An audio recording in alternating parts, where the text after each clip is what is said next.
दोस्तों बुखार आ जाता है तो कपकपाहट क्यों होती है और पसीना क्यों आता है?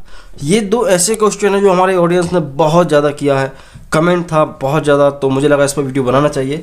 हालांकि बुखार क्यों आता है इस पर पहले मैं बहुत पहले एक वीडियो बना चुका था, बट आज की वीडियो में हम जानेंगे कि भाई कपकपाहट क्यों होती है, ठंड क्यों लगती है, आदमी कांपने क्यों लगता है, या इवन पसीना क्यों आता है। ठीक है, तो समझेंगे इसके बारे में, तो देखते रहिए। दोस्तों उससे पहले रिक्वेस्ट है कि ज्ञानी अर्थ द मेडिकल चैनल को आपने अभी तक सब्सक्राइब नहीं किया तो सब्सक्राइब कर ले, जिससे आपको नोटिफिकेशंस मिलते रहते हैं। ठीक है, तो पहली बात करते हैं भाई बुखार की। तो बुखार एक प्रकार से आदमी का डिफेंस मैकेनिज्म है, मतलब कि बुखार आना एक किसी भी व्यक्ति के लिए पॉसिबल है, किसी भी ह्यूमन एनिमल के लिए बुखार आ जाता है। क्यों आ जाता है? क्योंकि बहुत सारे फैक्टर्स हो सकते हैं, जैसे कि आरटीआई, फेफड़ों में कोई समस्या है, थ्रोट में इन्फेक्शन है, या स्किन में कोई इन्फेक्शन हो जाए, या कोई मुहासा पिंपल पकने लगे, या कोई घाव है, ठीक है ना, किसी तरह की सूजन हो, कट हो, इंजरी हो, या बोले चाहिए डायरिया हो, दस्त लग गए आदमी को, इन सब चीज़ों के चलते क्या होता है, आदमी को बुखार आ ही जाता है। या नॉर्मल सर्दी खांसी जुकाम हो जाए तब भी बुखार आ जाता है, या कोई बीमारी हो जाए। तो बुखार में होता क्या बेसिकली कि जितने भी फैक्टर्स बताए मैंने आपको कि इन कारणों से आ सकता है बुखार, इन सब में कोई ना कोई एक माइक्रो ऑर्गेनिज्म होता ही है, एक पैथोजन होता है जो कि बाहर एनवायरनमेंट से, हवा से, पानी से आपकी बॉडी में घुसता है। जीवाणु, बैक्टीरिया, वायरस, फंगस, कुछ भी हो सकता है। तो ये माइक्रो ऑर्गेनिज्म आपकी बॉडी में जाता है और अपनी तादाद को बढ़ाता है। जाहिर सी बात है इन्फेक्शन होता है।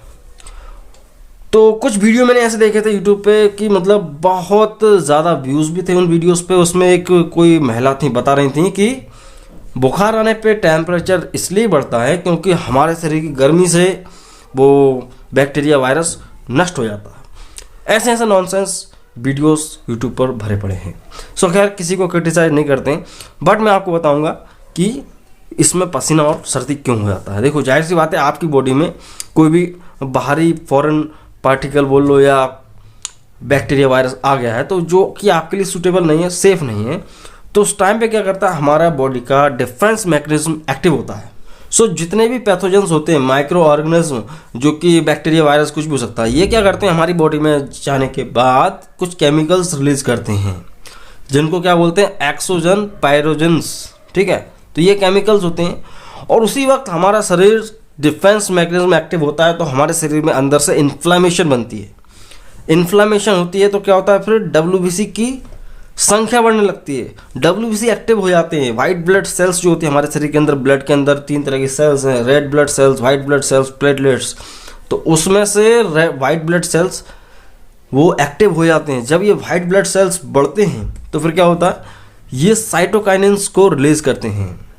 ठीक है, साइटोकाइनिन्स होते हैं कुछ, उनको रिलीज करते हैं, ये भी केमिकल है। तो जब ये साइटोकाइनिन्स और वहाँ से जो है एक्सोजन, पायरोजेंस साथ में मिलते हैं तो क्या होता है, प्रोस्टाग्लैंडिन्स बनते हैं।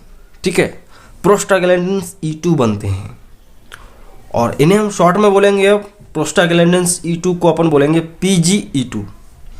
तो ये जो प्रोस्टाग्लैंडिन है, इसी के द्वारा आदमी को दर्द, तकलीफ, बुखार बढ़ जाता है, बॉडी का टेम्परेचर बढ़ जाता है, बुखार आ जाता है, घबराहट होने लगती है, जी में चलाने लगता है, खड़ा नहीं हो पाता आदमी, कमजोरी सी महसूस होती है, खाना खा नहीं पाता थ्रोट इन्फेक्शन के कारण।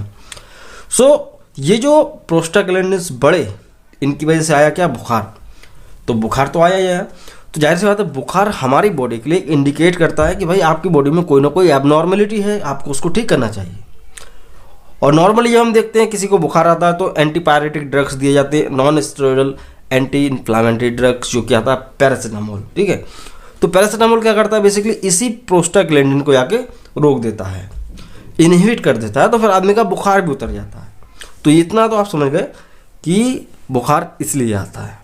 लेकिन बॉडी का टेम्परेचर गर्म होना और कपना क्यों? देखो क्या होता है कि कई बार कपकपाहट होती है आदमी को। हर तरह के बुखार में ऐसे काँप तो नहीं आदमी, उसको सर्दी नहीं लगती है, लेकिन कई बार ऐसा होता है कि आदमी को ठंड बहुत तेज लगती है, वो कंबल से उड़ा दो, बहुत कुछ करना पड़ता है। तो इसके पीछे का कारण क्या है? तो होता ये है कि आदमी का जो बॉडी का टेम्परेचर होता है, जैसे बोल सकते हैं बॉडी टेम्परेचर, वो 37 डिग्री होता है। मतलब कि आपके जितने भी ऑर्गन्स हैं वो सिर्फ और सिर्फ 37 डिग्री टेम्परेचर पर सही से वर्क करते हैं। इससे कम ज़्यादा होगा तो बॉडी मैनेज करती है। ठीक है, बॉडी मैनेज करती है। सो दोस्तों यहाँ पे ये सारी प्रक्रिया होने पर क्या होता है कि बॉडी का टेम्परेचर भी कम होने लगता है। और तो और दोस्तों कई बार क्या होता है कि अगर बात की जाए कि भाई कपकपाहट क्यों होती है, तो बॉडी का इंटरनल टेम्परेचर कम होता है, तो बॉडी की जो PGE2 होता है ये हमारे हाइपोथैलेमस को सिग्नल भेजता है कि भाई कि टेम्परेचर में कोई एबनॉर्मलिटी आ गई है। तो हाइपोथैलेमस कोशिश करता है कि भाई आपका बॉडी का टेम्परेचर 37 डिग्री रहे, उससे कम होगा तो फिर वो उस हिसाब की प्रतिक्रिया देता है। तो यहाँ पे कपकपाहट मतलब क्या होता है कि जब भी बुखार चढ़ता है आदमी को, तो हाइपोथैलेमस के द्वारा ये हाइपर एक्टिविटी होती है मसल्स की।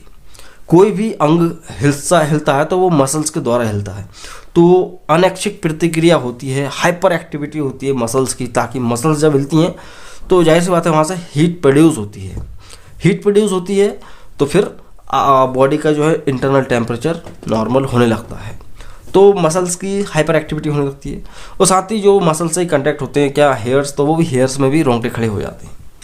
तो कपकपाने का मतलब सिर्फ इतना है कि भाई कई बार बुखार के चलते, इन्फेक्शन के चलते बॉडी टेम्परेचर बहुत ज़्यादा कम हो जाता है अंदर इंटरनल ऑर्गन्स का, तो उसी को मैनेज करने के लिए बॉडी वाइब्रेट करती है, शिवरिंग होती है, कपकपाहट होती है, ठीक है। तो ये चीज़ है। जब आप पैरासीटामोल देती हैं तो फिर क्या होता है, अब बॉडी ने तो अपना इंटरनल टेम्परेचर मेंटेन कर लिया, कपकपाहट वगैरह, और हाँ ये कपकपाहट शिवरिंग तब तक चलती है जब तक कि बॉडी का टेम्परेचर मैनेज ना हो जाए। अब आपने दे दिया पैरासीटामोल, तो उसने जाके PGE2 को रोक दिया, हाइपोथैलेमस को अब सिग्नल जाएगा नहीं, तो अब जो एक्स्ट्रा बॉडी का टेम्परेचर है अब उसको ज़रूरत नहीं है कि भाई बॉडी गर्म रहे, अब वो कपकपाहट बंद कर देगा।